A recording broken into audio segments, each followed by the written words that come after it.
नमस्कार। सबसे पहले तो 2025 को अलविदा और देशवासियों को 2026 की मुबारक। इस दिल से के एपिसोड में हम चर्चा करेंगे कि 2026 में क्या होने वाला है। हमने 2025 तो देख लिया, हमारी आर्थिक स्थिति क्या है, राजनीति का मोड़ कहाँ तक पहुँचा है, हमारी विदेश नीति क्या है और उसका प्रभाव क्या 2026 में पड़ेगा। इन सब चीज़ों पे हम चर्चा करेंगे क्योंकि कई प्रदेशों में अब इलेक्शन होने वाले हैं। तमिलनाडु में इलेक्शन होने वाला है, आसाम में इलेक्शन होने वाला है, केरला में, वेस्ट बंगाल में बहुत महत्वपूर्ण इलेक्शन हैं। इनका नतीजा क्या होने वाला है, क्या लगता है, और अगर नतीजा भाजपा के पक्ष में गया तो उसका नतीजा क्या होगा, इसके बारे में चर्चा करेंगे। हमारी आर्थिक स्थिति क्या है आज के दिन।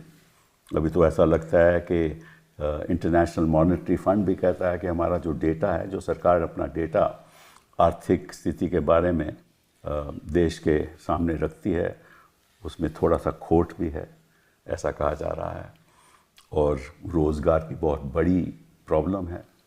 तो इन चीज़ों पे हम चर्चा करेंगे और साथ साथ में विदेश नीति में क्या हुआ है।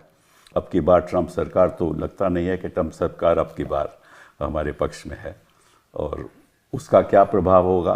50% टैरिफ्स भी लग चुके हैं। हमारी कई इंडस्ट्रीज़ पे बहुत प्रभाव भी पड़ा है, एक्सपोर्ट इंडस्ट्री पे ख़ास तौर पे, जेम पे, टेक्सटाइल्स पे, और भी ऐसी कैसी, लेदर पे, कई ऐसी इंडस्ट्रीज़ हैं। तो उसका प्रभाव 2026 में क्या पड़ेगा। तो इसलिए हमारे साथ 3 ऐसे लोग हैं जो इन चीज़ों को, उनको बहुत जानकारी है। सबसे पहले तो जयति घोष जी, आपका स्वागत। आप डेवलपमेंट इकोनॉमिस्ट हो, पब्लिक इंटेलेक्चुअल हो, और आपने macro economic policy, gender and development में बहुत काम किया है। अपने वहाँ पढ़ी हैं पीएचडी आपने कैम्ब्रिज से लिया, आपने जेएनयू में पढ़ाया और फिर आपने मैसाचुसेट्स यूनिवर्सिटी में पढ़ाया, एमहर्स्ट में, वहाँ प्रोफेसर ऑफ इकोनॉमिक्स हैं। तो आप अंतर्राष्ट्रीय स्तर पे यूएनडीपी की, अंकटैक्ट की वहाँ एडवाइस भी देती रही हैं, राज्य सरकारों को भी एडवाइस भी देती रही हैं।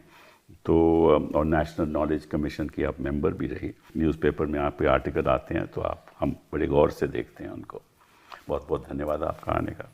जयमिनी जी, आप हमारे कॉलेज से हैं, सेंट स्टीवन से, और फिज़िक्स से आप पढ़ के फिर आप डिप्लोमेसी में चले गए और MIT में आपने अपनी डिग्री ली, फिर PhD टफ्ट्स में हुआ और 1976 में आप IFS में आए। और मैं देख रहा था आपका जो बायोडेटा, देख रहा था कि 11 साल तो आपने वर्ल्ड बैंक में काम किया और फिर आप joint secretary capital markets, ministry of finance में भी आपने काम किया। तो आपकी वहाँ भी रुझान आपका रहा। एटॉमिक एनर्जी में भी आपने काम किया 1980 में, और एम्बेसडर यूरोपियन यूनियन के। फिर आप 1-2 साल मेरे ख्याल UK में भी आप हाई कमिश्नर रहे। तो आपका भी बड़ा स्वागत है। सिद्धार्थ जी, मैं आपके बारे में कहने लगूँ तो 5-7 मिनट लग जाएंगे, क्योंकि जिस तरह से आपने अमेरिका में, आपने London School of Economics, Columbia में आप डिग्री ली, NYU में आपने पढ़ाया, और साथ साथ में आप फाउंडिंग मेंबर द वायर के भी हो। 2004 में आपने हिंदू ज्वाइन किया। तो कई आपको पुरस्कार मिल चुके हैं। Order of the President Chile का, जो बड़े कम लोगों को मिला है, वो भी आपको मिला है 2006 में। रामनाथ गोयनका अवार्ड। तो बहुत बहुत धन्यवाद आपका। जयति जी, आपसे शुरू करेंगे। हमारी आर्थिक स्थिति आज के दिन 2026 में अगर हम देखना चाहें, क्या रहेगी? नाजुक। अच्छा, अगर एक शब्द में आप पूछना चाहते हैं तो नाजुक। क्योंकि जो IMF ने अब बताया है, ये काफ़ी दिनों से सब लोगों को पता ही है कि हमारे जो सरकारी आंकड़े हैं वो गलत हैं, और गलत काफ़ी तरीके से हैं। एक तो जो GDP डेटा है जिसके बारे में IMF ने बोला है, वो तो बिल्कुल अनबिलीवेबल है। हाँ, और दिखा रहे हैं कि जब 5 से 8% हर साल, जो पिछले 10 साल में जो बढ़ावा हो रहा है, वो बाकी सारे इंडिकेटर में नहीं आती है। न वो आती है फ्रेट ट्रैफिक में, न वो आती है जीएसटी कलेक्शन में, न वो आती है जैसे जैसे लोग देखते हैं जिन आंकड़ों को मतलब साथ साथ बढ़ना चाहिए वो उस तरफ बढ़ते नहीं हैं, वो 3-4% मैक्सिमम बढ़ रहे हैं। और रोजगारी जो आपने कहा, हाँ, that is the biggest problem. मैं तो कहूँगी कि एम्प्लॉयमेंट संकट में है, समस्या नहीं संकट है फिलहाल, क्योंकि दिखा रहे हैं कि काफ़ी एम्प्लॉयमेंट बढ़ चुका है हमारे देश में पिछले 10 साल में।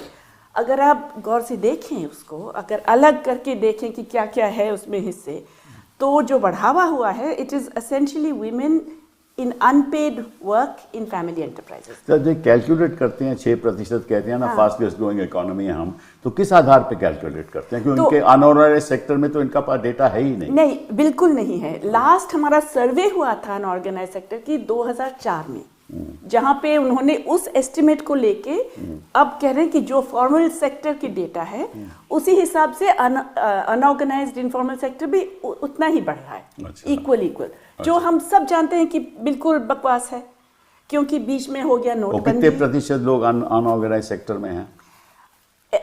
एम्प्लॉयमेंट के हिसाब से कम 80-85%। तो अगर 80-85 का डेटा ही नहीं है तो फिर आप कैसे कैलकुलेट? एम्प्लॉयमेंट के लोग जितने हाँ, हैं, हाँ? तो फिर कैसे आप कैलकुलेट करोगे जब मालूम नहीं? तो नहीं, ऐसे ही बोलते हैं कि मान लीजिए कि हमारे जो फॉर्मल सेक्टर का डेटा है उसको लेके हम अंदाज करते हैं कि अनऑर्गेनाइज भी उतना ही बढ़ रहा है, इक्वल बढ़ रहा है। अच्छा, वो तो हो ही नहीं सकता। बिल्कुल हो ही नहीं सकता और हुआ भी नहीं है। हमें मालूम है कि नोटबंदी हुआ, जीएसटी पर बहुत ज़्यादा असर पड़ा, कोविड-19 का भी ज़बरदस्त असर पड़ा। तो ये सारी चीज़ों को लेके हमें सबको मालूम है कि इनफॉर्मल सेक्टर में बहुत ही संकट हुआ है पिछले 5-6 साल में विशेषकर। और अगर हम मानते हैं कि ये पहले था रेशियो 60-40, मतलब 60% फॉर्मल 40% इनफॉर्मल आउटपुट के हिसाब से। अच्छा, अब हो सकता है कि वो एकदम कम हो गया है। आपका क्या ख्याल है जयमनी जी इसके बारे में? मैं बहुत हद तक पूरी तरह से सहमत हूँ हमारे प्रोफेसर से।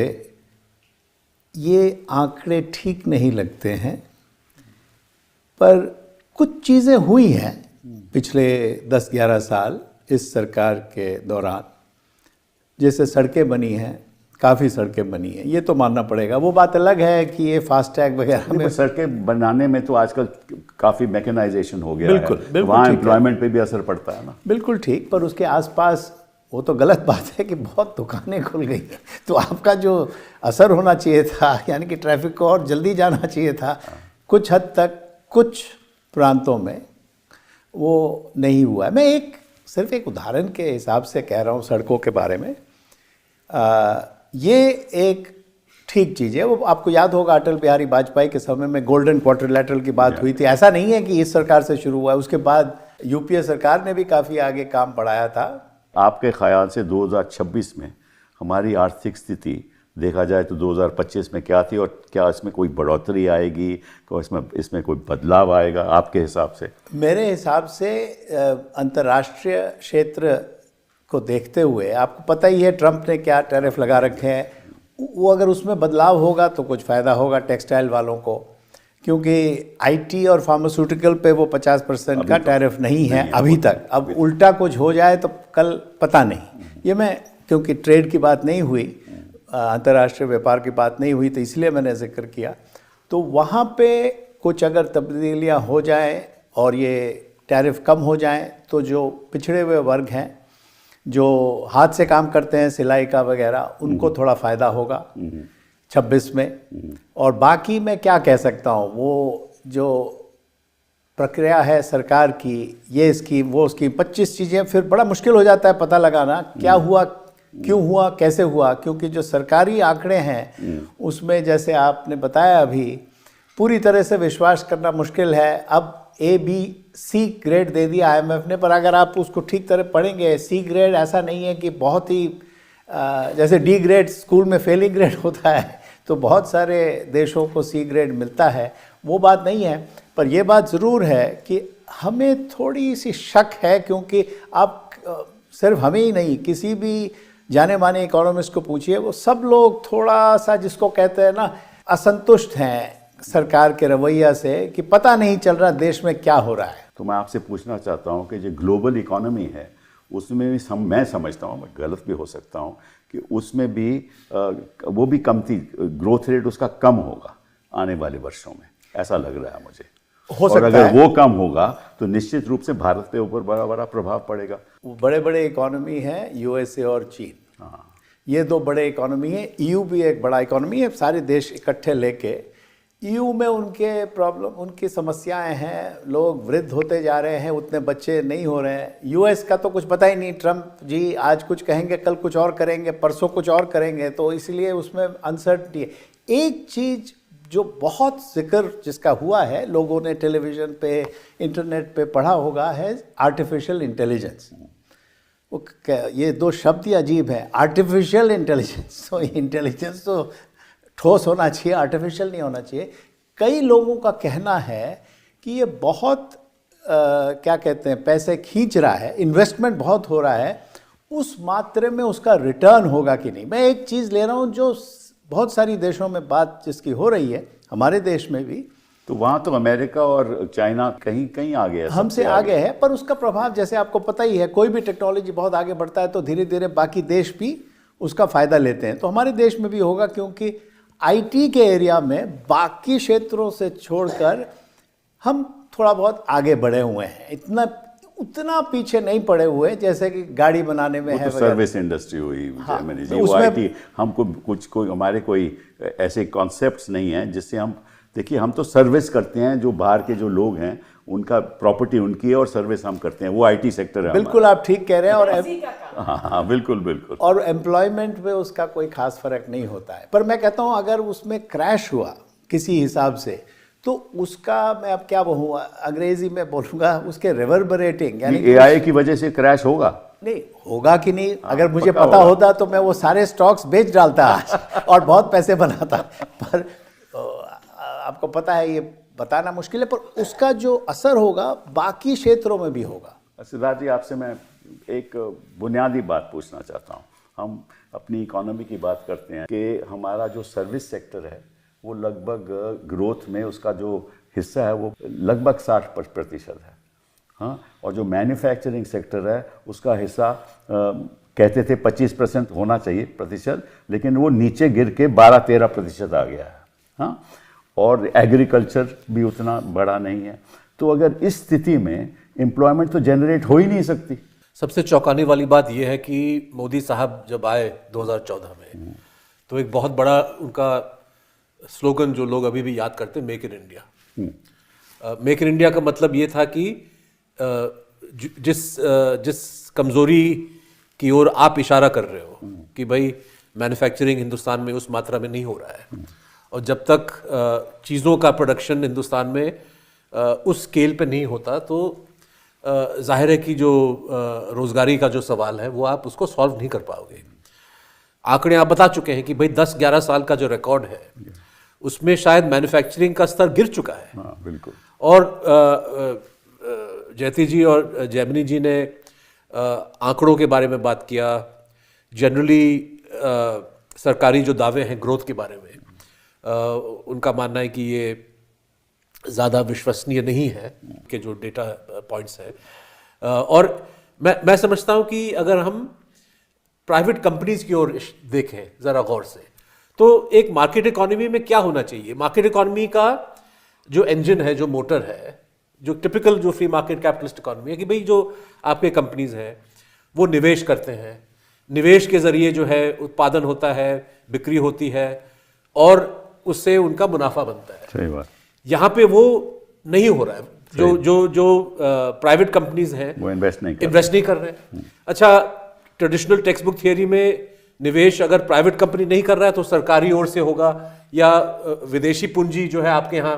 लेकिन हम देख रहे हैं कि एफडीआई, जिसके बारे में इतनी चर्चा पिछले 20-30 साल से हो रही थी कि भाई विदेशी पूंजी हिंदुस्तान को बचाएगा, एफडीआई जो है वो भी ना के बराबर नेगेटिव हो गया। तो प्राइवेट इन्वेस्टमेंट नहीं हो रहा है, एफडीआई नहीं हो रहा है, सरकार भी अपना हाथ खींच रहा है। कुछ एरियाज में जैसे सड़कों में, कुछ एरियाज में इन्वेस्टमेंट हो रहा है, लेकिन उस मात्रा में नहीं कि आप उस गैप को भर पाए। जी हाँ। तो ऐसी स्थिति में हम देख रहे हैं कि जो प्राइवेट कंपनीज हैं ग्रोथ के लिए, मतलब प्रॉफिट कमाने के लिए वो सरकार पे दबाव डाल रहे हैं। और ये मुझे लगता है कि 2026 में ये ट्रेंड और साफ नजर आएगा कि रिसोर्स कैप्चर, कि भाई अगर आपको स्टैंडर्ड इन्वेस्टमेंट मैन्युफैक्चरिंग से आप पैसा नहीं बना रहे तो वो कह रहे हैं कि हमको जंगल दो, हमको खदान दो।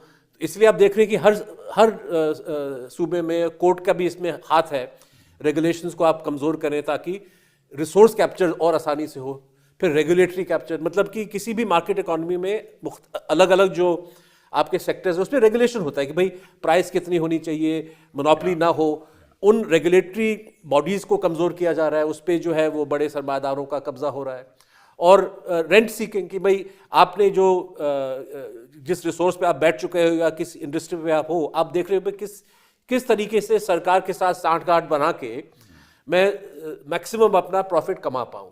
तो हम देख रहे हैं कि अलग अलग एयरपोर्ट में, एयरलाइंस में, पोर्ट्स में ये सारी जो ट्रेंड्स नज़र आ रही हैं, और इससे जो है जो फंडामेंटल इम्बैलेंस है इकोनॉमी में, कि भाई जो I think they call it के शेप ग्रोथ, कि भाई ग्रोथ अगर हो भी रहा है, अगर हम मान भी लें कि सरकारी आंकड़े 6% 7% जो है, शायद उससे भी ज़्यादा, लेकिन जो नीचे मतलब जो 80% लोग हैं, आईटी सेक्टर में भी 13-14% ग्रोथ हो रहा है। आईटी सेक्टर पता नहीं अभी भी उतना कर पा रहे हैं कि नहीं, लेकिन जो बॉटम 80-85% लोग हैं उनको तो ग्रोथ नजर नहीं आ रहा है। अभी आपने निवेश की बात की कि भाई प्राइवेट सेक्टर निवेश नहीं कर रहा, इन्वेस्टमेंट नहीं कर रहा। क्यों नहीं इन्वेस्टमेंट कर रहा? क्योंकि साफ जाहिर है कि डिमांड नहीं है, और अगर डिमांड नहीं है तो इसका मतलब है कि वहाँ पैसा नहीं है लोगों के पास। अगर पैसा नहीं है तो नेचुरली जो हमारी आर्थिक स्थिति है उसकी गति कम हुई है, ये तो साफ जाहिर है। तो इसीलिए तो जो प्राइवेट सेक्टर है वो इन्वेस्ट कर नहीं रहा, क्योंकि डिमांड है नहीं। पब्लिक सेक्टर को इन्वेस्ट करना पड़ रहा है क्योंकि और कोई चारा नहीं है, इसलिए रोड बनती हैं, क्योंकि थोड़ी बहुत तो गति होनी चाहिए ना। तो इस स्थिति में जयती जी क्या होने वाला है? अभी जयमिनी जी ने कहा ना कि अगर संकट होता है एआई की वजह से, मैं तो कहूँगी होना है। अच्छा। या तो अगले साल, मतलब इस साल में, या 2027 तक जरूर होगा, क्योंकि ये बबल है। तो ये अगर ग्लोबल फाइनेंशियल दोबारा से, क्योंकि यूएस में जब क्राइसिस होता है वो तो ग्लोबल हो जाता है, करेक्ट, हमारे कोई हाथ न हो फिर भी हमारे ऊपर असर पड़ता है। अगर एक ग्लोबल क्राइसिस हो गया तो हमारा जो अभी सिद्धार्थ बता रहे थे ना कि ये जो ओवरऑल स्टैग्नेशन का जो एक सीन है वो और भी ज़्यादा खराब हो जाएगा। और इसमें एक और चीज़ भी है कि हमारे देश में पिछले 10 साल में विशेष करके बहुत ज़बरदस्त कंसंट्रेशन हुआ है। ये एक तो बात सही है कि के शेप टॉप 10% वर्सेस बाकी सारे, मगर उस के शेप के अंदर भी बहुत अजीब सा एक चीज़ है। पूरा जो मुनाफा है, देश की मुनाफा बढ़ गया है, share of profits in national income वो बढ़ गया है, मगर मुनाफे के हिस्से में ये बड़े कंपनियों का हिस्सा बहुत ज़बरदस्त हुआ है। अब बड़े कंपनियों, 100 कंपनी आप मान लीजिए, सबसे बड़े 100 कंपनियों के हिस्से में बड़े 10 कंपनियों जो कॉन्ग्लोमरेट हैं उनका शेयर बढ़ गया है, और इन बड़े 10 कंपनियों में से 3 कंपनियों का शेयर बहुत ज़्यादा बड़ा है। तो ऐसा अजीब सा कंसंट्रेशन पहले इतना कभी नहीं हुआ हमारे देश में। इसका जो असर है वो असर राजनीतिक दौर पे भी होता है, क्योंकि पैसे के साथ शक्ति भी आती है ना। हाँ, कि अगर मैन्युफैक्चरिंग हो नहीं रही, हाँ, ठीक है, और तो जो लोग हैं उनको तो बेरोजगार हो गए, 30-40% लोग लगभग बेरोजगार, वो भी युवा लोग, तो फिर वो वापस एग्रीकल्चर सेक्टर में जा रहा है, क्योंकि और तो कोई जगह नहीं है। आप देख लीजिए हमारे एम्प्लॉयमेंट के आंकड़े वही दिखा रहे हैं, और वो भी दिखा रहे हैं कि औरतें जो घर में अपने हाउस होल्ड एंटरप्राइज में काम करते हैं, उनको वो भी डाल दिया है एम्प्लॉयमेंट में। तो एम्प्लॉयमेंट के आंकड़े जो बढ़ रहे हैं, हाँ, वो महिलाओं के बढ़ रहे हैं, महिलाओं के, और ये सारे हाउस होल्ड एंटरप्राइज में अनपेड। कपिल जी, आप याद करिए, शायद 3-4 हफ्ते पहले की बात है, उड़ीसा से एक तस्वीर आई थी जहाँ पे मुझे याद नहीं कौन सा सरकारी महकमा था, जो इम्तिहान, एक कुछ रिक्रूटमेंट वगैरह हो रहा था, इतनी भारी मात्रा में लोग पहुंचे कि एयरफील्ड पे बिठा के सबसे जो है एग्जाम्स लिखवा रहे थे, कि मतलब वैकेंसी शायद 200 थे, 2 लाख के करीब लोग आ गए, तो कहाँ बिठाइएगा। मतलब ये इतनी मतलब वो एक पिक्चर जो है हिंदुस्तान की जो इकोनॉमिक क्राइसिस है, मुझे लगता है कि उससे ज़्यादा बेहतर कोई चीज़ नहीं दर्शा रहा है। अब ये कहते हैं कि हमारे अनएम्प्लॉयमेंट रेट 7-8% है, लेकिन एक्चुअली जो मैं समझता हूँ वो लगभग 17-18% है। और भी ज्यादा होगा, और युवाओं में तो कम से कम 25-30 भी हो सकता है। तो ये केवल अनएम्प्लॉयमेंट की बात नहीं है, बट जैसे मतलब कि अंडर एम्प्लॉयमेंट की भी बात अंडर है। एम्प्लॉयमेंट बहुत है। और ये सही शब्द आपने इस्तेमाल किया। मेरे हिसाब से हमारे देश में कोई भी अनएम्प्लॉयड नहीं है। अब अचंभित हो जाएंगे नहीं, सही बात है। अरे कैसे अनएम्प्लॉयड हो सकता है, वो खाना कहाँ से खाएगा? हाँ, बिल्कुल। जो सड़क में जाके वो पूछेगा साहब कुछ भी मुझसे करवा लो, कोई बोझ मुझसे उठवा लो, कुछ भी करवा लो, बिल्कुल। दिन में मेरे 2 घंटे तो दे दो काम, 200 रुपए तो दे दो, एक रोटी तो मैं खा लूं। तो इसीलिए असली जो समस्या है अंडर एम्प्लॉयमेंट की है, वो भी अलग अलग स्तर पे है। अब वो तो उसका आंकड़ा तो मिलता नहीं हमें, कभी आपको बताएंगे नहीं वो कोई भी, और आपको आंकड़े तभी मिलेगा जब कोई जाके एम्प्लॉयमेंट एक्सचेंज पे दर्ज करेगा अपने आप को, वरना तो किसी तो ये स्थिति 2026 में इम्प्रूव होने वाली है कि नहीं? कपिल, मुझे लगता है कि नहीं होगी। कपिल जी, आपने सर्विस सेक्टर की बात की। सर्विस सेक्टर में 31 दिसंबर को जो गिग वर्कर्स कहलाते हैं, उन्होंने एक स्ट्राइक करने की कोशिश की। क्यों? क्योंकि उसमें इतना मतलब एक्सट्रीम एक्सप्लॉयटेशन हो रहा है डिलीवरी वर्क, मतलब डिलीवरी जो जॉब्स हैं, कि उन्होंने कहा कि भाई कुछ तो इस पे कंट्रोल होना चाहिए। तो 10 मिनट में हम माल पहुंचाएंगे, 15 मिनट में हम पहुंचाएंगे, और फिर जिस तरह से वो एप्स के जरिए प्रेशर डालते हैं। हाँ, और वो मतलब वर्कर पे दबाव, मतलब पूरी तरह से उसका लाइफ जो है मैनेज करने की कोशिश की जा रही है। और यही हकीकत है कि भाई मुझे लगता है कि 2026 में ये सिचुएशन और ख़राब होता है। और एआई जो है, मुझे खौफ बबल से नहीं है इतना, क्योंकि मैं जर्नलिज्म में हूँ, मैं देख सकता हूँ किस तरह से एआई ऑलरेडी अलग अलग ऑर्गेनाइजेशंस में इनरोड्स कर चुका है। और फॉर एग्जांपल अब्रॉड बहुत सारे जो बेसिक इनिशियल एडिटिंग जॉब्स हैं, ट्रांसक्रिप्शन जॉब्स हैं, जॉब्स जो पहले फर्ज करिए कि आपने ये इंटरव्यू किया, इस इंटरव्यू का अगर हम ट्रांसक्रिप्ट तैयार करना चाहते हैं, 2 साल पहले आप किसी को बिठा के बाकायदा पैसा दे के वो सुन के वो कर देती या कर देता उसकी। अब तो जो है मशीन के जरिए हो रहा है। इस प्रगति आप जो भी कह लीजिए, आप इसको रोक नहीं सकते। ये अभी देखिए, पिज्जा डिलीवरी के लिए अब लोग कह रहे हैं कि जरूरत नहीं पड़ेगी, एक एआई के द्वारा पता चल जाएगा आपकी रिक्वेस्ट क्या है, वो समझ लेगा, वो पिज्जा बना देगा और आपको डिलीवर कर देगा। वहाँ भी अब रोजगार कम हो जाएगा। कपिल जी, आप बात कर रहे हैं उन लोगों की जो पिज्जा खरीद सकते हैं और खाते हैं। कुछ लोग ऐसे हैं जो पिज्जा कभी सुना ही नहीं उन्होंने उस चीज़ का, वो रोटी खा ले वही बहुत है। तो इस सिलसिले में मैं कुछ बात करना चाहता हूँ जो सरकार कर सकती है। अब कोई भी सरकार बोलेगा देखिए लोग के देशवासी बढ़ाएंगे इस देश को, हम उसको प्रोत्साहित करेंगे, हम उसको सहायता देंगे। तो आप देख लीजिए पब्लिक सेक्टर बैंक की हालत 2015 से 2025 10 साल में 2.8 लाख करोड़ वेव किया गया है, राइट ऑफ किया गया है। ये हमारा ही पैसा नहीं, उन लोगों का भी पैसा है जिन्होंने कोई टैक्स नहीं दिया। वो क्यों? क्योंकि वो पैसा उनको मदद कर सकता था। सरकार उस पैसे को उनको मदद देने में जो टैक्स ब्रैकेट में है ही नहीं। अब आप कहिए ये क्या है, 2.8 लाख करोड़ कितना होता है? एक साल में सरकार का, सेंट्रल गवर्नमेंट का जो पूरा जो आमदनी है इनकम टैक्स से 14-15 लाख करोड़ है। तो ये 20% हो गया, पर ये 10 साल में है, वो 1 साल में है। तो 1 साल में सोचिए 2% सरकार के इनकम टैक्स का जो उनकी कमाई है वो जा रहा है उन पूंजीपतियों को जो जिनका नाम मैं नहीं लूँ। कुछ जा रहा है पूंजीपतियों में, तो छोटी सी बात है। उनका नाम नहीं लूँगा, उनका नाम नहीं लूँगा मैं, सभी कुछ जा रहे हैं, होटल जा रहे हैं अब तो। उनका नाम मैं नहीं लूँगा क्योंकि नहीं, पर उनमें भी कुछ ऐसे लोग हैं जो सरकारी बैंक से, सरकारी का मतलब मेजॉरिटी सरकार ओन्ड बैंक से, whether it is state bank, Punjab national bank, कोई भी हो, तो यही तो हो पर रहा है। आईबीसी के वजह से कुछ होना चाहिए था, आईबीबीआई हुआ था, सिस्टम फेल हो चुका है।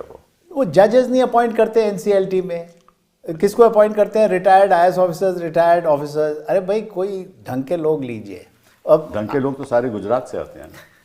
तो इतने तो है नहीं गुजरात से कि सबको हर जगह पे वहाँ भर्ती कर दो। चलिए इसके हट से बात करते हैं। मैंने पिज़्ज़ा का जो इसलिए उदाहरण लिया था क्योंकि वहीं थोड़ी एम्प्लॉयमेंट है। अब बात करते हैं राजनीति की। अब देखिए अभी इलेक्शन आ रहा है, अब पॉलिटिक्स पे तरह चलते हैं। 2026 में असम में इलेक्शन है, उसमें 126 सीट असेंबली की। केरला इलेक्शन 140 सीट, तमिलनाडु में 234 सीट, वेस्ट बंगाल में 294 सीट, पुडुचेरी में 30 सीट, लगभग 824 सीटों की इलेक्शन आने वाली है। और इसका प्रभाव 2026 में भी पड़ेगा और आने वाले वर्षों में भी पड़ेगा कि कहीं भाजपा इन प्रदेशों में अगर वो जीत जाएगी तो निश्चित रूप से अगर आप देखिए उनकी एनडीए की स्ट्रेंथ राज्यसभा में 129 है और ऑपोजिशन की स्ट्रेंथ है 78।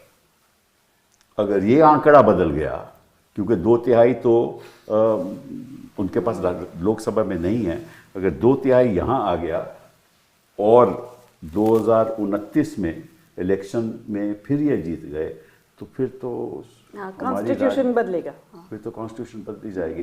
तो क्या लगता है कि आपके ख्याल से आपको थोड़ी बहुत जानकारी है इसके बारे में, क्या समझते हो कि क्या होगा इन इलेक्शंस में? देखिए ये तो सिद्धार्थ मुझसे काफ़ी ज़्यादा समझता है ये सब, मगर एक तो है कि जहाँ जहाँ हमें लगता है कि काफ़ी मैनिपुलेशन ऑलरेडी हो चुका है, क्योंकि वो चाहे किस किस्म का मैनिपुलेशन की बात कर रही हैं, किस तरीके की किस किस्म का मैनिपुलेशन? देखो एक तो मैनिपुलेशन होता है कि मैंने तो आपके अकाउंट में 10,000 डाल दिया, एक ये भी मैनिपुलेशन। वो तो बाद की बात है। अच्छा। सीधा सबसे पहले तो एसआईआर की तरफ से, और वोटर्स को मतलब डिलीट कर देना नाम और ऐड कर लेना, उनके अलग के वोटर्स को ले आना, ऑल ऑफ दैट। हाँ, एक तो वो है। दूसरा है जो आप बता रहे हैं ब्राइब। हाँ, मतलब वो तो सरकार ही दे सकती है क्योंकि ऑपोजिशन तो दे नहीं सकती किसी के अकाउंट में पैसा। और ये भी हमने देखा है कि वो ब्राइब तो दे के फिर बाद चुनाव के बाद आप वापस भी ले सकते हैं, जैसे महाराष्ट्र में क्या है। करेक्ट। मुझे डर है और ये बहुत संकट की बात है। मुझे हमारे जनता पे भरोसा है। वो कहते हैं ना, कुछ लोगों को हमेशा के लिए आप बेवकूफ़ बनाते हैं, सब लोगों को कुछ टाइम के लिए बेवकूफ़ बना सकते हो, सब लोगों को हमेशा के लिए आप बेवकूफ़ नहीं बना सकते। इसलिए भी तो है ना, पिछली लोकसभा इलेक्शन में 240 सीटें इनके आई। बिल्कुल। फिर भी तो जनता ने इनको जवाब दिया। यूपी के में अब तो अगले साल नहीं, उसके अगले साल 27 में हमें पता चलेगा उत्तर प्रदेश में क्या होगा। पर मुझे लगता है कि एक धीरे धीरे लोगों में चेतना आ रही है कि हर एक चीज़ वो नहीं है जो सरकारी अखबारों या जो भी कहिए उनको न्यूज़ मास मीडिया जो उनकी है, पर क्योंकि अलग से एक मीडिया भी शुरू हो गई है जिनके बारे में आप सबको अच्छी तरह पता है, और वो मैंने देखा है कि काफ़ी जागरूक है वहाँ पे। वो कुछ लोग ऐसे हैं जो बाहर से वो कर रहे हैं क्योंकि वो घबराते हैं कि यहाँ पे आएंगे तो उनको जेल में डाल दिया जाएगा। तो ये मुझे लगता है कि हाँ, असम में तो मुझे लगता है, मैं असम से ही हूँ, मेरा जन्म तेजपुर में हुआ था। असम में शायद बीजेपी फिर जीत जाएगी, पर बंगाल में मैं कहना चाहता हूँ शायद ना जीते, क्योंकि उनके पास भी पार्टी वर्कर हैं ग्राउंड लेवल पे ममता दीदी के। पर आगे 27 में उत्तर प्रदेश वो बहुत महत्वपूर्ण इलेक्शन वो हारेंगे नहीं। अब देखते हैं, हम उम्मीद पे दुनिया कायम है, तो हम उम्मीद करते रहेंगे कि ऐसा न हो। अब आप कहेंगे कि आप भाजपा के इतने खिलाफ क्यों हैं? मैं खिलाफ नहीं हूँ, किसी के खिलाफ नहीं हूँ। मैं समझता हूँ हम कोई भी किसी पार्टी के खिलाफ नहीं है, पर कुछ ऐसी चीज़ें हुई हैं जिससे हमें थोड़ा शंका और ऐसा तो सारी उम्र जो डिप्लोमेट रहता है ना, हर चीज़ डिप्लोमेटिकली मुझे ऐसा लगता है कि मैं आपको बताऊँ, तमिलनाडु में इन्होंने 97 लाख वोट काट लिए, 15%। वेस्ट बंगाल में 58 लाख, केरला में 22 लाख, गुजरात में 73 लाख और मध्य प्रदेश में 22 लाख। ये तो इन्होंने वोट ही काट दिए। अब वोट काटोगे तो वो जरा नागरिक है, उसको कईयों को तो पता ही नहीं कि फॉर्म कैसे भरते हैं। तो ये बड़ी गंभीर बात है। और अगर ऐसे ही होता रहा, और देखिए बताऊँ, अगर इलेक्शन तो उत्तर प्रदेश में जैसे आपने कहा 2027 में है, लेकिन उसकी SIR 2 महीने में 2026 भी नहीं हुआ अभी, तो वो क्यों हो रहा है? और खुद जाके खुद कंप्लेन करना पड़ेगा कि हम मर चुके, ये क्यों हो नहीं रहा मर है? चुके। मैं समझता हूँ कि इस चीज को समझ इस चीज का विश्लेषण अगर हम करना चाहते हैं तो कहानी हमारी 2024 से शुरू होगी। अच्छा। 2024 की जो चुनाव हुए लोकसभा के चुनाव से पहले जिस तरह से भाजपा ने इलेक्शन कमीशन को मोबिलाइज किया, पैसों को इकट्ठा किया, इलेक्टोरल बॉन्ड्स का जो सारा किस्सा था, जिस तरह से सांप्रदायिकता का इस्तेमाल किया, नरेंद्र मोदी स्वयं जो है और इसका गणित भी छप चुका है कि 100 से अधिक भाषणों में उन्होंने सीधे तौर पे मुसलमानों को निशाना बनाया। करेक्ट। तो सांप्रदायिकता, पैसा, सरकारी तंत्र का दुरुपयोग, तमाम चीजों को इस्तेमाल किया भाजपा ने। इसके बावजूद 400 पार रहने दीजिए, मोदी जी जो है वो श्री 240 बन गए। भाजपा जो है वो उनकी मेजॉरिटी खत्म हो गई। सरकार बनाने के लिए उनको तेलुगु देशम और नीतीश कुमार जी के पास जाना पड़ा। ठीक है, तो इससे मुझे लगता है कि भाजपा ने थोड़ा एनालिसिस किया होगा, सो कॉल्ड आत्मचिंतन, और मुझे लगता है कि 3 नतीजे उन्होंने निकाले। सबसे पहले कि सांप्रदायिकता को हम, मतलब एक रैशनल आदमी कहेगा कि भाई हिंदू मुस्लिम आपकी जो पॉलिटिक्स है वो फेल हो गई है, उसको छोड़ दो। लेकिन ये लोग समझते हैं कि नहीं, हमने जितना हमको करना चाहिए था हमने नहीं किया। और हम देख रहे हैं कि 2024 से बल्कि 2025 अगर किसी एक चीज के लिए माना जाएगा तो इतनी तेजी से जो है सांप्रदायिकता का इस्तेमाल जिस तरह से किया जा रहा है मुसलमानों के खिलाफ, क्रिश्चियंस के खिलाफ, अभी देखा हमने क्रिसमस टाइम के दौरान, तो ये मुझे लगता है कि भाजपा कम्युनलिज्म को और शार्पन करेगा। दूसरा कि वोटर, ये जो ब्राइबरी का जो है, आपने देखा महाराष्ट्र में पैसा दिया। अच्छा, बिहार में तो आपने बोला 10,000 रुपए रोजगार योजना, 10,000 रुपए में कौन सी रोजगार, क्या योजना? वो तो कह रहे हैं तो 1 लाख मिलेगा। नहीं, उन्होंने कहा कि अगर नीतीश बाबू वापस आए तो 2 लाख हो सकता है कि आपको 2 लाख अगर आप क्वालिफाई करें। तो ये एक तरह से एक झूठा एक प्रचार करके, तो ये ब्राइबरी का जो है, वोटर्स का ब्राइबरी, ये दूसरा तरीका उन्होंने अपनाया। और तीसरा जो है, जो हम लोग बात कर रहे थे इससे पहले कि भाई एक माइक्रो लेवल पे कुछ ऐसे सीट्स हैं जहां पे, क्योंकि मैनिपुलेशन अगर आप इतनी बड़े स्केल पर करेंगे तो जाहिर है कि ढेर सारे लोग उसमें इन्वॉल्व हैं, खबरें निकलेंगी, चीजें निकलेंगी, इंफॉर्मेशन निकलेगा। तो किस तरह से आप स्पेसिफिक कॉन्स्टिट्यूएंसीज में थोड़ा फेरबदल करके आप वहां पे बीजेपी की पोजीशन और मजबूत कर सकते हैं। मुझे लगता है कि ये 3 pronged स्ट्रेटजी बीजेपी का है। बिहार में देखने को मिला और बिहार में काफी हद तक ये लोग सफल रहे। क्योंकि एक तो जल्दबाजी में की गई, तो अपोजिशन को इतना मौका नहीं मिला, आप उसको चैलेंज कर पाए। मुझे लगता है कि तमिलनाडु में अभी वक्त है चुनाव के लिए, डिलीशंस भी आ चुके हैं।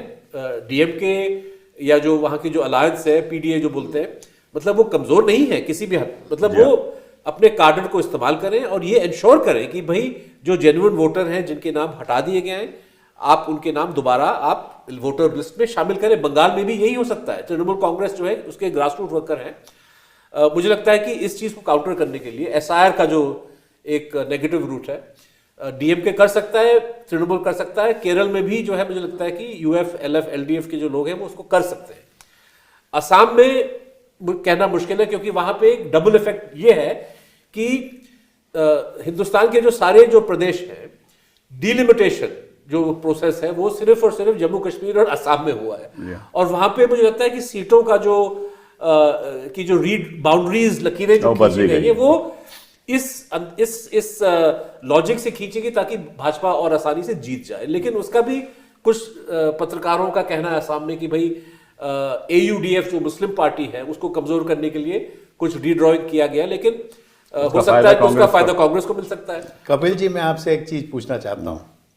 आप तो पूछ ही रहे हैं प्रश्न, ये सारी जो चीजें जो हो रही हैं, काफी सारी जो हम जिस बात पे चर्चा कर रहे हैं, उसमें हमारे न्यायालय जो हमारे कोर्ट्स हैं, सबसे नहीं, हमारा संविधान जो है, अगर उसकी रक्षा करनी है, उसमें न्यायालय नीचे से लेके ऊपर सबसे बड़ी भूमिका उनको निभानी पड़ेगी। तो अब इस चर्चा में अभी तक हमने आर्थिक चीज़ों को लिया है, सबको लिया है, संविधान की बात हुई है, इलेक्शन की बात हुई है, मैं SIR की समझता बात हूँ कि न्यायालय ना पॉलिटिक्स करता है, ना उनको वो ज़्यादा दखल अंदाजी करता है इन बातों में। लेकिन आपने जो कहा, मैं 2-3 चीज़ों से सहमत नहीं हूँ। आपने कहा ये सांप्रदायिक का जो है एजेंडा ये बढ़ाएंगे, ये केरला में बढ़ा नहीं सकते, ये तमिलनाडु में बढ़ा नहीं सकते, और वेस्ट बंगाल में इनका मुद्दा केवल घुसपैठियों का है।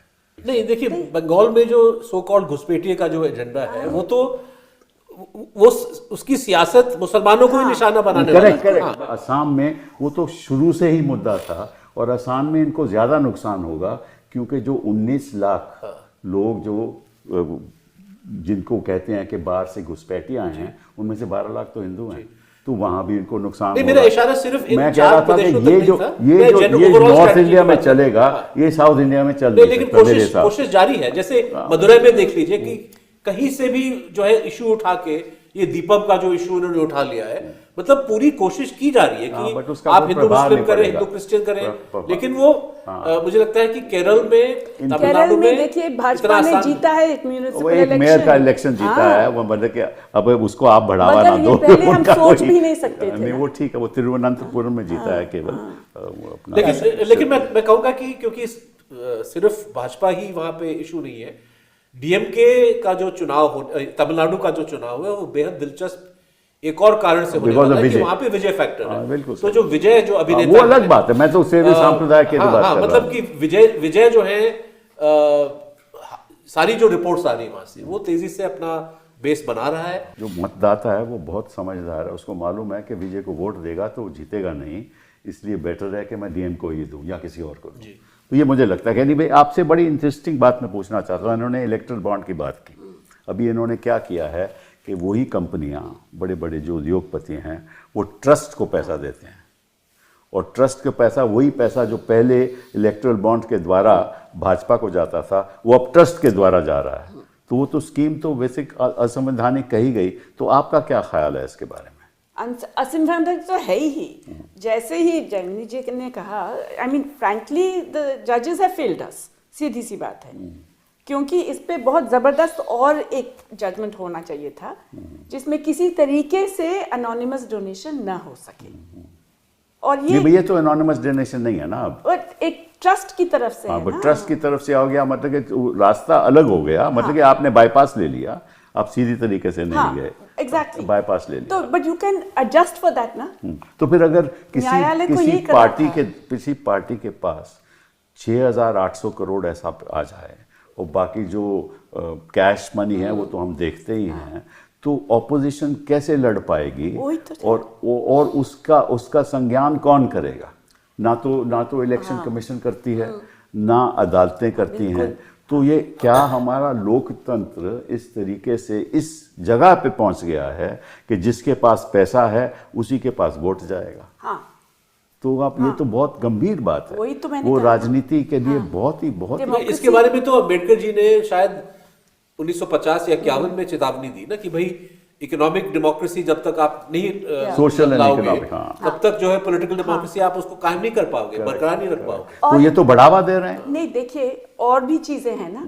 आप कह रहे हैं कि बस इलेक्टोरल बॉन्ड, मगर इलेक्टोरल बॉन्ड तो एक टाइनी फ्रैक्शन है भाजपा के पैसा के हिस्से में। क्योंकि देखिए आप बता रहे थे ना कि क्या कर रहे हैं, वो रास्ता बना रहे हैं क्योंकि कुछ तो करना है, और रास्ता क्यों और बढ़ाते हैं? क्योंकि सबसे ज्यादा पैसा उसी में मिलता है, रास्ता बनाने की टेंडर। नहीं, किसी भी सिस्टम में क्विड प्रो को तो होता ही है ना, जो पैसा देगा वो पैसा लेगा, ये तो है ही है। ये क्विड बहुत ज्यादा बढ़ गया, मैं यही कह रही हूँ। प्रोक्वो जो था वो एक ही रहा, मगर क्विड बहुत ज्यादा बढ़ गया है। और ये जो है, this is very anti democratic इसी कारण से, क्योंकि ये कुछ ही लोगों के पास जा रहा है, कुछ ही कंपनियों के पास जा रहा है। वो अब ट्रस्ट को देता है, पहले डायरेक्टली देते थे। नहीं, वो तो है ही, मगर वो तो बस एक ही हिस्सा है।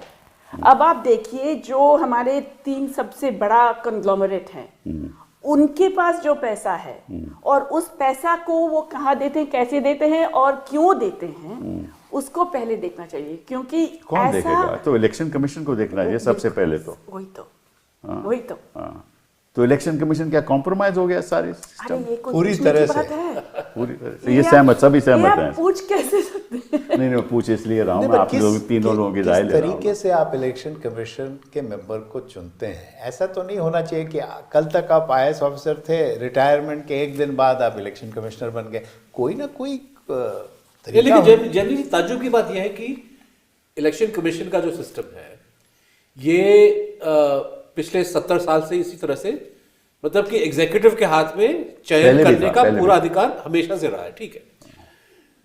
जो चौंकाने वाली बात वो ये है कि पुराने सिस्टम में जब एग्जीक्यूटिव के हाथ में सारा कुछ था, उसमें TN शेषन जैसे बंदा निकला, और भी लोग निकले जो जिनको सिलेक्ट किया गया, डीप सिलेक्ट आप कह सकते हैं, लेकिन कभी भी इससे पहले शायद जैसे नवीन चावला के बारे में इन लोगों का कंप्लेंट था, लेकिन एक सिलसिलेवार सिस्टमैटिक तरीके से जो एक परसेप्शन है ऑपोजिशन का कि भाई इलेक्शन कमिश्नर सारे बायस्ड हैं, इससे पहले कभी भी आपको सुनने में नहीं मिला। कुरैशी साहब थे। हाँ, मतलब ब्रह्मा इतने, मतलब, लेकिन और मोदी साहब की शुरुआती दौर में भी इतना जो है ऑपोजिशन का वो परसेप्शन नहीं था, लेकिन पिछले 3-4 साल में जो पतन, जो डाउनफॉल हुआ इलेक्शन कमीशन का, और इसमें मैं दोबारा कोर्ट को दोष देना चाहूंगा, क्योंकि सवाल उन्होंने उठाया और एक सुझाव भी दिया किस तरह से चयन होना चाहिए। सरकार ने उन सुझावों को फाड़ के फेंक दिया और कोर्ट ने कुछ नहीं कहा। तो मुझे लगता है कि कोर्ट भी कहीं ना कहीं इस चीज में कंप्लिसिट है। हाँ, कंप्लिसिट, खैर क्या मतलब कि कई बार ऐसा होता है ना कि सुप्रीम कोर्ट में खास तौर पे कोई ऐसा सिस्टम नहीं है जहाँ वो खुद ही इन्वेस्टिगेशन कराएं। इसेंशियली तो क्या है कि आपको FIR दर्ज करनी चाहिए कि ये उल्लंघन है कानून का, इसमें धांधलेबाजी हुई है, प्रिवेंशन ऑफ करप्शन एक्ट लागू है, फिर मामला ऊपर आना चाहिए। मुश्किल ये है कि अगर आप सीधा सुप्रीम कोर्ट में जाओ, मैं सुप्रीम कोर्ट डिफेंड नहीं कर रहा, मैं एक सोच बता रहा हूँ सुप्रीम कोर्ट में, ये कानून की व्यवस्था जब तक सही तरीके से चलेगी नहीं तब तक कोई सुधार नहीं होगा। और ये एक बहुत ही गंभीर मुद्दा है हमारे देश के सामने खड़ा हुआ, और हमें सबको सोचना होगा कि लोकतंत्र ऐसे चल नहीं सकता। मगर कपिल, आपने जो कहा ना कि वो सुप्रीम कोर्ट सोच रहा है कि पूरा क्योंकि ऊपर देखो, नीचे से अगर ऊपर। 2G का जज होता, जैसे 2G में जस्टिस सिंघवी थे ना, उन्होंने लिया ना मुद्दा 2G का, उसका नतीजा क्या हुआ? नहीं, वो तो ये सही है। ये भी एक प्रॉब्लम है। मगर अभी चुनाव तो होते जा रहे हैं ना, और अगर लोगों का विश्वास सुप्रीम चला गया कोर्ट चुनाव में ये में, कर सकती है, ये मेरा अपना सुझाव है, सुप्रीम कोर्ट ये कर सकती है कि कोई पैसा 6 महीने से पहले अगर जाएगा तो 6 महीने पहले जाएगा, उसके बाद कोई पैसा नहीं जाएगा किसी के अकाउंट में। हो सकता है, ये तो आराम से सुप्रीम कोर्ट कर सकती है। तो ये सुझाव है, किसी को ये बात रखनी चाहिए। वैसे इलेक्शन कमीशन के हाथ में वो तो करेंगे, ताकत है, लेकिन वो नहीं कर रहे। वो तो करेंगे ना। इलेक्शन कमीशन तो कॉम्प्रोमाइज इंस्टीट्यूशन है आज के दिन। तो अगर सब लोग सोचते हैं कि इलेक्शन कमीशन कॉम्प्रोमाइज है, तो फिर लोग चुनाव में ही विश्वास करना बंद कर देंगे। बहुत हो रहा है। जबरदस्त डर है ये अरे हमारी जयती जी, वो democracy हो के रहा लिए। है कि वही आप तो- जाके, हाँ। मैं तो खैर हमारे पास तो कई लोग देहात से आते हैं, हम उनकी मदद भी करते हैं, वो कहते हैं कि साहब क्या है, क्या कोई फायदा नहीं। या तो कभी मशीन की बात करते हैं या कहते हैं कि धांधलेबाजी होगी। तो चुनाव का जो विश्वास है लोगों के प्रति, वो अंतर तो डर गिरता तो जा यही रहा है ना। बहुत दुख की बात और इसको अगर हम वो बंद करना चाहते हैं, तो सुप्रीम कोर्ट का बहुत बड़ा हिस्सा लेकिन है। मैं साथ में ये भी कहना चाहूंगा, क्योंकि बहुत ज्यादा अगर एक निराशाजनक एक परसेप्शन चला जाए, राइट, तो फिर तो तब्दील, मतलब फिर मुश्किल तो है। चेंज की कोई गुंजाइश नहीं। मुझे लगता है कि कहीं ना कहीं पार्टीज जो विपक्षी दल है, उनका जो एक ऑर्गेनाइजेशनल कमजोरी, मतलब भाजपा जो है चुनाव के दिन हर बूथ पे उनके 3-4 कम से कम 3-4 लोग मौजूद होंगे, और वो पूरे इलाके में जो है 1-2 महीने से अपना प्रचार कर रहे हैं। ये पैसे की भी बात है। मैं यही बात करने का, ना पैसा है ना, जिसके पास पैसा होगा वो जो गली का वो है ना, वो किसी को घर के बाहर भी नहीं आने देता। और जो आप बात कर रहे हैं कि भाई वहाँ बूथ पे लोग बैठते हैं, वो सारे पैसे देके उठा भी देते हैं।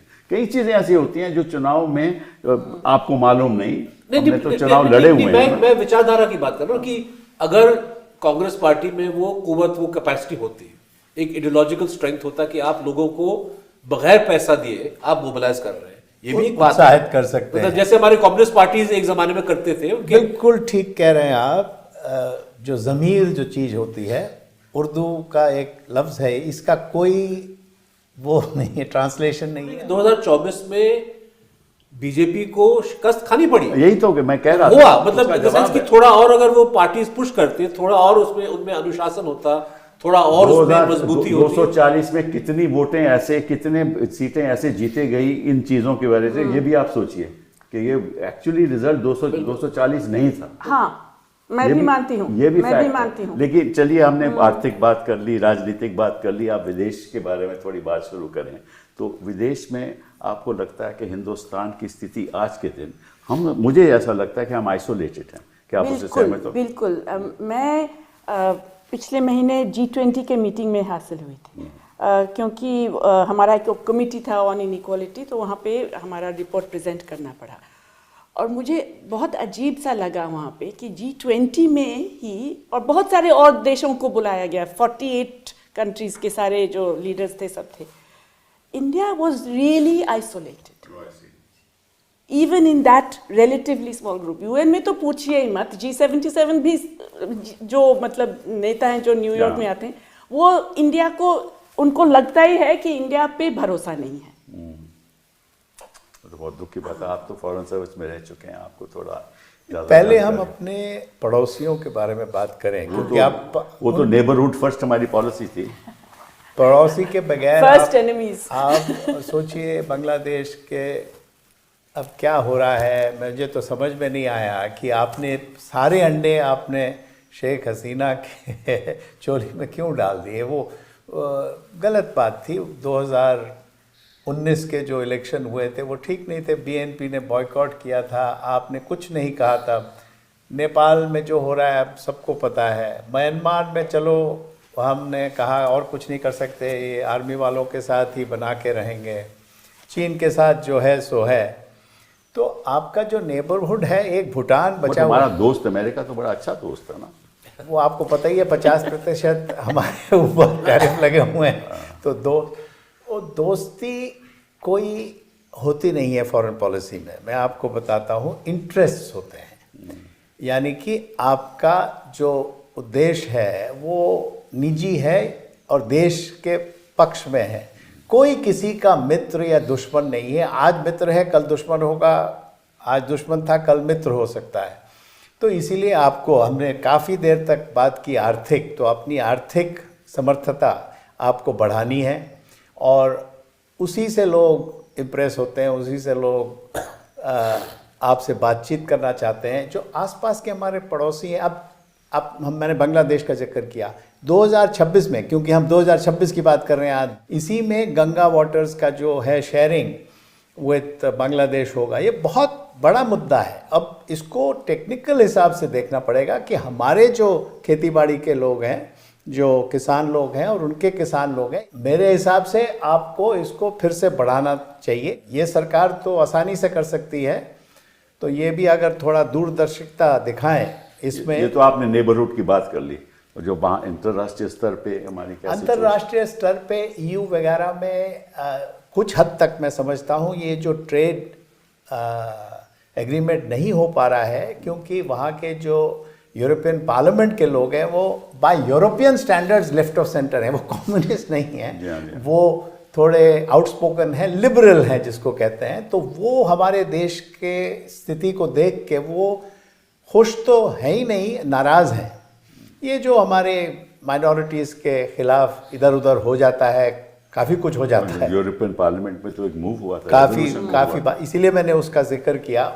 ठीक है, वो उसको वीटो नहीं कर सकते, पर आपके सारे देश को हाँ करना पड़ेगा। उसी में कुछ देश थोड़ा सा यूरोपियन स्टैंडर्ड्स में लेफ्ट ऑफ सेंटर हैं, तो उनको ठीक नहीं लग रहा जो इंडिया में हो रहा है, तो वो बड़ा मुश्किल है। यूरोप पूरा लेके काफ़ी वो FTA चाहते हैं हमारे साथ। हाँ, तो वो हम ऑस्ट्रेलिया के साथ तो हो भी गया है, तो और इंटरेस्ट इंग्लैंड की के बात साथ है। भी हो गया। वो आपको पता है कि वो रिलेटिवली स्मॉल प्लेयर्स हैं, तो हमारी जो आर्थिक जो जो भी है सिस्टम है उसमें हम दूरदर्शिता नहीं दिखा रहे, कि दूरदर्शिता एक चीज़ है और जिसको कहते हैं स्वार्थ किसी एक पार्टी का एक और चीज़ है। ये दोनों चीज़ें अगर मिल जाएं तो अच्छा हो देश के लिए, पर मुझे लग रहा है कुछ हद तक ये डाइवर्ज, मुझे हिंदी में शब्द ठीक से याद नहीं आ रहा, वो अलग अलग रास्ते पे जा रहे हैं। तो इसमें गड़बड़ हो रहा है हमारे को। और इसी में जो थोड़ी देर पहले हम बात कर रहे थे ब्लिंकिट वगैरह, ये इसी में थोड़ी बढ़ोतरी हो रही है, कुछ आईटी में बढ़ोतरी हो रही है, जो हमारी आर्थिक स्थिति है। बट एमएसएमई को खत्म कर दिया इन्होंने। आईटी में वहाँ सबसे employment ज्यादा कम। जो एम्प्लॉयमेंट जो एमएसएमई की सेक्टर है वो तो और कम हो गया। आईटी का भी एम्प्लॉयमेंट कम हो गया। कम हुआ, इसीलिए मैंने एआई की वजह से कम हुआ। तो सिद्धार्थ जी आप बताइए विदेश नीति के बारे में आप क्या कहेंगे? देखिए, मोदी साहब जो है, इनके देख रेख में आत्मसम्मान जो एक बहुत इम्पोर्टेंट एक हिस्सा होता है फॉरेन पॉलिसी का, वो छोड़ के वो तुष्टीकरण की ओर चले गए। तुष्टीकरण उनका फेवरेट लफ्ज़ है, अपने डोमेस्टिक पॉलिटिक्स में उसको अच्छा खासा इस्तेमाल किया जा रहा है। लेकिन जो अपीजमेंट, मतलब कि अमेरिका ने सबसे पहले जो है, जब ट्रंप इलेक्शन जीते, आप भागे भागे वहाँ पे पहुँच गए, कोई एजेंडा आपके पास नहीं था, और आपको लगा कि नहीं, अच्छी दोस्ती थी हमारी, अच्छी दोस्ती रहेगी और जो भी हम मांगेंगे हमको मिलेगा।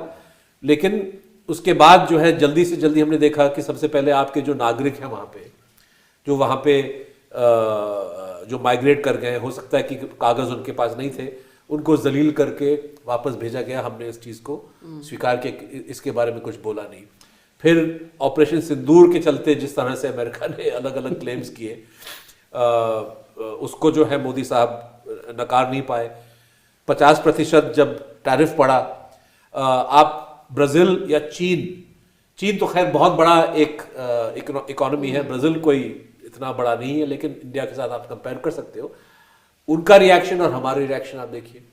और अब जो है आप पार्लियामेंट में ये जो शांति बिल पास हुई, मतलब कि न्यूक्लियर इंडस्ट्री एक जो बहुत बड़ा एक डिमांड था ट्रम्प का, मतलब वो आपको कौड़े मार रहा है, 50% डाल रहा है, ये कर रहा है, वो कर रहा है। आप जो है घुटने टेक के आपने न्यूक्लियर इंडस्ट्री जो लायबिलिटी वाला जो कानून था, भला बुरा जो भी हो, उस पर डिबेट होनी चाहिए। आप इसको कमेटी में भेज दें, इस पर डिबेट हो, इस पर चर्चा हो सकता है कि बहुत शानदार कानून है, लेकिन आप पहले अपने पॉइंट को साबित तो करो। कोई डिबेट नहीं, और एक दिन में वो पास हो गया, और अगले दिन जो है अमेरिकन स्टेट डिपार्टमेंट ने डॉक्यूमेंट इशू किया कि ये इतनी अच्छी चीज है। हम आपको खुश करना चाहते हैं, मतलब तो part of the trade deal. तो अमेरिका को आप खुश कर रहे हैं। रूस में हमारे बच्चे जा रहे हैं जॉब के लिए, उनको फ्रंट में भेजा जा रहा है। 20 के आसपास लोग मरे हैं, उनको वापस आप नहीं बुला पा रहे हो, लेकिन आप पुतिन की प्रशंसा दिन रात कर रहे हो। चीन के साथ आपके रिश्ते तो लगभग आप लगता है टोटली आइसोलेटेड, मतलब कि आप आइसोलेटेड हैं, लेकिन आइसोलेशन के साथ डील करने का तरीका होता है। ये नहीं कि आप भागे भागे आप रूस के पास चले गए, चीन के पास चले गए, अमेरिका के पास चले गए। जो आपकी जो नेचुरल कंस्टिट्यूएंसी है वो ग्लोबल साउथ, उसको आपने 10 साल से निगलेक्ट किया। ऐसा नहीं है कि हिंदुस्तान के पास ऑप्शंस नहीं है, बहुत सारे ऑप्शंस हैं। आपने 10 साल वेस्ट किया, आप सिर्फ एक दिशा में चले गए क्योंकि आपको लगा कि अमेरिका के साथ अगर हम अपना जो है अरेंजमेंट करें तो सारी चीज़ें, सारे दरवाजे खुल जाएंगे। आपने ईरान को निगलेक्ट किया, आपने नेबरहुड को निगलेक्ट किया, तो जल्दी आप उसको रिपेयर नहीं कर सकते, लेकिन कम से कम दिशा तो तय करें। और मुझे नहीं लगता कि इस सरकार ने अभी तक कोई ऐसा ठीक तरह से सोचने की कोशिश की है कि किस तरह से हम आत्मसम्मान और जो नेशनल इंटरेस्ट है इसकी रक्षा करते हुए हम आगे बढ़ें। और जेमिनी ने बहुत सही कहा कि हम नेबरहुड से स्टार्ट करें। मतलब यहाँ पे भूटान, बल्कि भूटान भी मैं मानता हूँ कि जो रिश्ता आपका रहा था पहले, वो थोड़ा उसमें वो रिश्ता नहीं रहा, बल्कि लोग कहते हैं कि भूटान को यदि मौका मिला तो वो जल्दी से जल्दी अपना सरहद चीन के साथ तय कर लेगा, जो अभी तक रोक के रखा है, क्योंकि वो हिंदुस्तान को ऑफेंड नहीं करना चाहता। तो जो रिलेशनशिप होना चाहिए साउथ एशिया में, वो हम नहीं कर पा रहे। बांग्लादेश के साथ, नेपाल के साथ, अब श्रीलंका में एक वहाँ पे सरकार चुन के आई है, मालदीव्स के थोड़ा सा रिपेयर किया आपने। तो ये रीजनल जो है इसको आप मैनेज नहीं कर पा रहे हो। वाइडर रीजन में जो सारा आपकी पॉलिसी इजराइल के पक्ष में रहा है, गाजा के बारे में आपने कुछ कहा नहीं, बल्कि आपने आप उन देशों में से थे जिन्होंने वेपन हथियार को जेनोसाइड के दौरान आपने बेचे इजराइल को। तो ऐसी विदेश नीति अगर आप चलाओगे तो मतलब इसका लबोलबाव यही हुआ कि आर्थिक स्थिति हमारी अच्छी नहीं है और मालूम नहीं कि रोजगार बढ़ने वाला है 2000 मालूम है कि नहीं बढ़ने वाला। हाँ, रोजगार नहीं बढ़ने वाला। और जहाँ तक हमारी पॉलिटिक्स का सवाल है, अगर CEC रोक नहीं लगाती तो उसमें भी नतीजे ऐसे हो सकते हैं जो भाजपा को फ़ायदा दें। और विदेश नीति में तो हम टोटली आइसोलेटेड है। तो 2026 में सूरज हिंदुस्तान में अच्छी तरह से निकलेगा, ये बड़ा भारी सवाल हमारे के साथ। पहले प्रदूषण तो दूर करें। दिल्ली की ताकि हम मुख्यमंत्री देख पाए, कह रही है सूरज को देख कि पाए। दिल्ली की मुख्यमंत्री प्रदूषण को टेम्परेचर बोलती है। प्रदूषण केवल हवा में ही नहीं है, प्रदूषण तो हर जगह है। और सब दूर तो हमें सभी जगह करना पड़ेगा और इस देश के जनता जो है वही करेगी। बहुत बहुत धन्यवाद आपका। Thank you. धन्यवाद।